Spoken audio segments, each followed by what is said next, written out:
Hi dears, welcome back to my YouTube channel. ഇന്ന് ഞാനിവിടെ റെഡിയാക്കാൻ പോകുന്നത് തക്കാളി തേങ്ങ അരച്ച കറിയാണ്. ഇതിന് വേണ്ടിയിട്ട് കുറച്ച് ചെറിയ ഉള്ളിയും കുറച്ച് തേങ്ങയും 1-2 തക്കാളിയും 2-3 പച്ചമുളകും മാത്രം മതി. ഇത് നമുക്ക് തയ്യാറാക്കി എടുക്കാം. അതിന് വേണ്ടിയിട്ട് ഇവിടെ ഞാൻ ചട്ടിയാണ് എടുത്തേക്കുന്നത്. ചട്ടിയിലേക്ക് ഇതുപോലെ മീഡിയം സൈസുള്ള 2 ടൊമാറ്റോ കട്ട് ചെയ്തിട്ട് കൊടുക്കാം.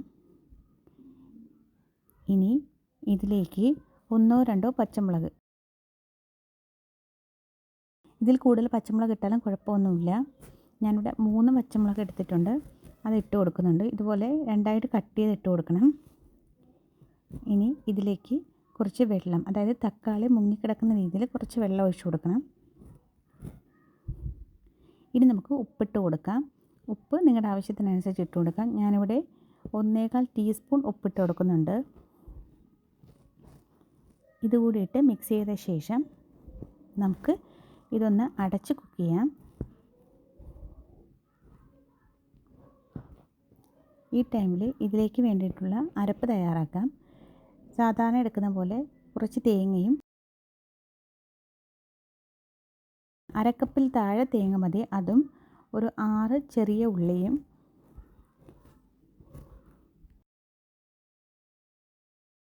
കാൽ ടീസ്പൂൺ മഞ്ഞൾപ്പൊടിയും 1/4 ടീസ്പൂൺ ജീരകവും ഇട്ട് നമുക്കിതൊന്ന് ഫൈൻ പേസ്റ്റായിട്ട് അരച്ചെടുക്കണം. ചതച്ചാൽ പോരാ, നല്ലതുപോലെ ഇത് ഫൈനായിട്ട് അരച്ചെടുക്കണം. ഇതുപോലെ നല്ലതായിട്ട് അരച്ചെടുത്ത ശേഷം നമുക്കൊന്ന് മാറ്റി വെക്കാം. ഇവിടെ ഏകദേശം ടൊമാറ്റോ ഒന്ന് കുക്കായിട്ടുണ്ട്. ഇനി നമുക്ക് ലിഡ് മാറ്റി ആ വെള്ളം ഒന്ന് വറ്റിച്ചെടുക്കണം. വെള്ളം ഒരുപാട് കിടക്കാൻ പാടില്ല. ടൊമാറ്റോ ഒക്കെ നമുക്കൊന്ന് സ്മാഷ് ചെയ്ത് കൊടുക്കാം. ഈ വെള്ളം വറ്റിയതിന് ശേഷം മാത്രം നമുക്ക് ഈ അരപ്പ് ഇതിലേക്ക് ചേർത്ത് കൊടുക്കാം. വെള്ളം ഒരുപാട് വറ്റേണ്ട ആവശ്യമില്ല, എന്നാലും ഒഴിച്ച വെള്ളത്തിൻ്റെ പകുതി അളവാകുമ്പോൾ നമുക്ക് തയ്യാറാക്കി വെച്ചിരിക്കുന്ന അരപ്പ് ഇതിലേക്ക് ചേർത്ത് കൊടുക്കാം.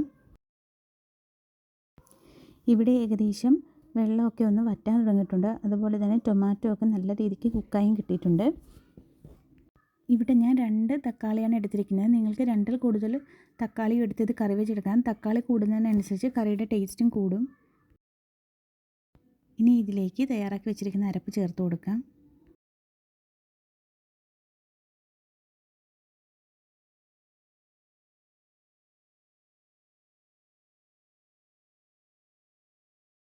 ഇതൊന്ന് മിക്സ് ചെയ്ത് കൊടുത്ത ശേഷം ഫ്ലെയിം ഓഫ് ചെയ്ത് മാറ്റി വെക്കാം.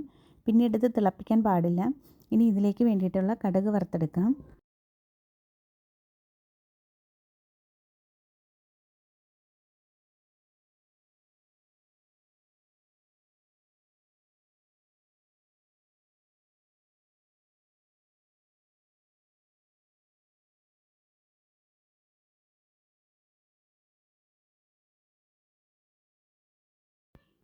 തക്കാളി തേങ്ങ അരച്ച കറി റെഡിയായിട്ടുണ്ട്.